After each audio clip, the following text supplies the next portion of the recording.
দিদি কও এই হিমন্ত বিশ্ব শর্মা ভালো না তরুণ গগৈ ভালো? এটা তরুণ গগৈ যে 12 সালে আসবো। হিমন্ত ভালো নি? এখন তো পারবো সালে পার তাইলে কে চালাইবার পারবো? এই 12তে। হ্যাঁ। কে বছর খবর নাই। পয়সা কার আছে বেশি?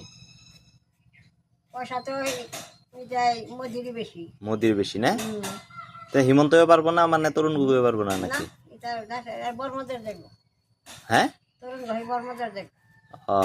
আর হিমন্ত বিশ্ব শর্মা? হ্যাঁ বর্মদের যে বাবুরা দেখবো বাবুরা। হ্যাঁ ও এখনো পয়সার মধ্যে জানি কার মাথা? মহাত্মা গান্ধীর মাথা। যদি হিমন্ত বিশ্ব শর্মা রাজা হইতো? রাজা হয়তো তার মাথা থাকতো, দেখতো মন্ত্রীদের মাথা। আচ্ছা টাকার মধ্যে হিমন্তর মাথা থাকলে না? কি খাও আম? হ্যাঁ।